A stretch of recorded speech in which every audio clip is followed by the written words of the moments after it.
first thing I want to look at is staple gun. Then we're going to have the person belly down. We'll start to look at a control and turtle after they have escaped the staple gun. And then, depending on what kind of time we have left, we might look how to invert and go to the triangle. So, a little bit of some body control today. So, staple gun comes very commonly from the knee shield. A lot of time, the knee shield can be difficult to pass. One of the things that I want you to realize is that the plane of the knee is something that you should be behind. A lot of people will try and press in here, and I'm going towards where all his defenses are. So I want you to rotate that knee to the outside. Everyone see that? Arm's gonna come around the outside of the leg, down close by the knee, making sure that I get a good bite across the top of the knee here, and I don't want a bent wrist, otherwise this will be the weak point. So here, can't be here guys, has to be here. Hand to the floor, I'm gonna turn my body, straighten my leg, keep my hip drop nice and low. With my hip low, I'm gonna lift my ankle, I'm gonna come over top of the knee. So to some people that haven't grappled a lot, this feels very similar to being in half guard, but you can see that I'm on top of his shin here. His shin isn't between my calf and my thigh. From here, I don't wanna go into that space. I'm gonna turn my knee to the outside, and then I'm gonna come around to side control. And again, there's a lot of great ways to control to prevent them from bellying down, but I wanna look at the belly down today, so we're specifically not talking about controlling with this hand, okay? So turning outside the plane of the knee, hand, drop the hip, staple the knee, my knee comes over top, I'm heavy on top of the leg, I'm gonna cut around the corner. Head this way, please. Watch specifically what my hip does, guys. So I'm in here, the arm comes through, I'm turning, and I'm dropping my hip. Keep that hip extended, pull the heel towards the butt, come up over top of the shin, drop to the outside, and cut the corner. Head towards the wall back here, please.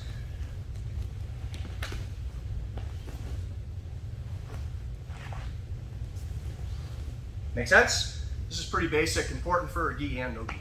Let's get it. See it one more time with Marty's head facing I'll down. be right over there. Ready? Sure. 1, 2. The first ever submission that I got on a black belt in Brazil, he then punched me in the face. Don't do that to your partners. It is an ankle lock, so for those of you that are rolling in class, purple belt and above, you always have to go slow enough to give them a chance to tap, and if they don't tap, don't break their ankle. We on the same page? Cool. So, right here. I'm in this position, I come through, I turn my body, and then I get here, and he doesn't move. Turn just a little bit. So I'm gonna drop to my laces, I'm gonna come grab a hold of the toe, I'm just gonna pull up right here. Guys, this shouldn't work. I have literally tapped hundreds of peoples with this move. Hundreds. When I was a white belt, you did this submission to me. Don't. I was not a good student. All right? I am a better teacher. No, so I'm here. Just a light pull. That's it. Don't start the lawnmower. And when I did it in Brazil, this is how it went, right? I was here, right? I was fighting. I get to this, and I made eye contact with him like this. Except he didn't tap. He punched me in the mouth. Okay?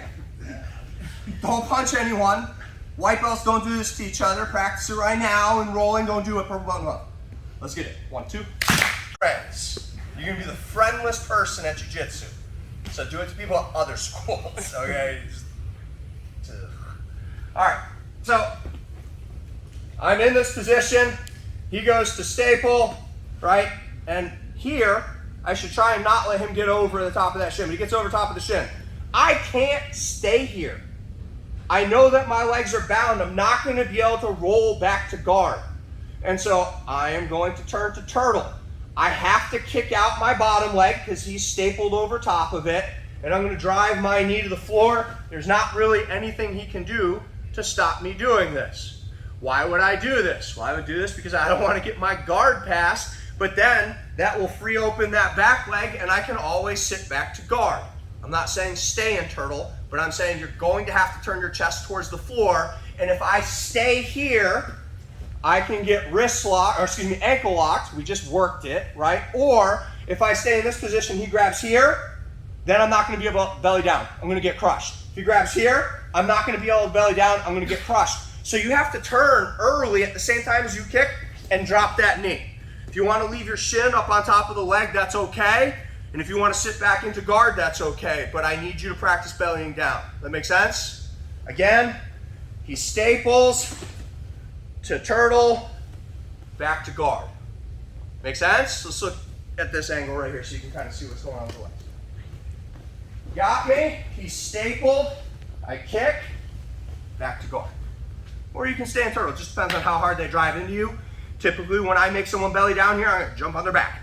But for right now, I want to make sure that we understand that we have to unweave our legs from that arm. Let's get it. 1, 2. Turn your upper body, number one. So you have to turn your upper body first. That's what will turn that hip over. But when you turn that hip, that will allow you to kick with the leg that is being woven, the top leg, so that the rib leg. And so they won't be so heavy on your bottom leg if when you come here, you kick with this leg. And you don't want to overextend it because they can do dumb stuff to the leg, but I really exaggerated it there, but the reality is it kind of goes like that. And so if you feel like you can't get your bottom leg out, it's because either you're not turning your chest first or you're not pushing with your top leg. Does that make sense? Let's get another 3 minutes of that. Ready? 1, 2. Settle for a second.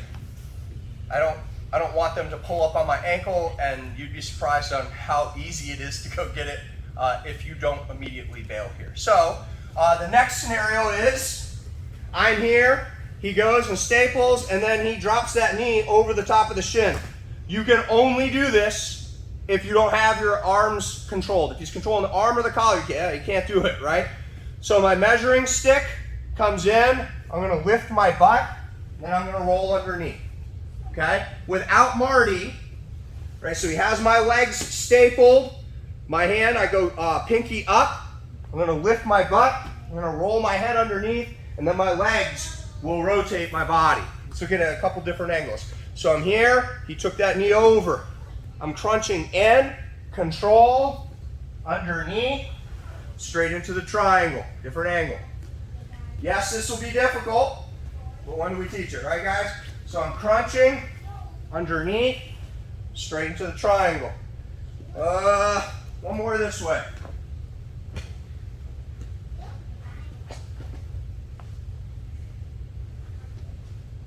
If you're good at this, you get it. If you're not good at this and you haven't practiced it, please don't think that it is easy because I make it look smooth. Like, lots and lots of practice went into that. That make sense? Again, up, head underneath, and then my legs will spin my body. Let's get it. 1, 2.